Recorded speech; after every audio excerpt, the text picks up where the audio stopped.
ઉત્સવપ્રિય વડોદરા શહેરમાં હાલમાં સૌની દશા સુધારતી માં દશામાતાનો તહેવાર શ્રદ્ધા અને ઉત્સાહપૂર્વક ઉજવાઈ રહ્યો છે।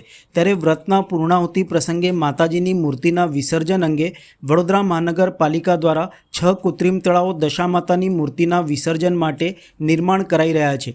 ગણપતિ વિસર્જન અને દશામાતાના વિસર્જનને લઈને પાલિકા તંત્ર દ્વારા કૃત્રિમ તળાવોની વ્યવસ્થા કરવાની કામગીરી હાથ ધરી છે।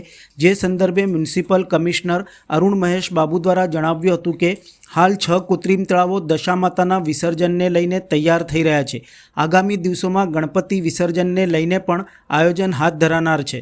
ગણપતિ ઉત્સવ માટે વિસર્જન માટે અને અત્યારે જે દશામા માટે પણ તૈયારી ચાલુ રહ્યા છે।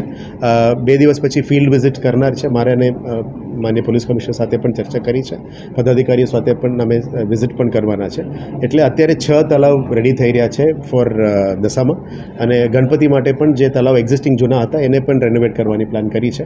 આમાં એક જ તકલીફ છે કે દશામાની જે તળાવની અંદર મૂર્તિઓ દયા પછી એને કાઢવાનું અને રીપ્રોસેસ કરવામાં સમય લાગશે, અને સેમ ટાઈમ ગણપતિ ઉત્સવ પણ પેરેલલી આવશે। એના માટે અલગ અલગ વ્યવસ્થા કરવામાં આવી છે। એમાં વધારે ખર્ચનું ઇસ્યુ નથી અને બંને અલગ અલગ પર્પઝ છે, પણ આવનારા દિવસમાં બધું સાફ કરીને અને પ્રોપર બ્યુટિફિકેશન કરવાનું પણ અમે પ્લાનિંગ કરી રહ્યા છે, કારણ કે આ કાયમી આવવાનું છે અને કાયમી સોલ્યુશન પણ એના માટે પ્લાન કરી રહ્યા છે। Thank you.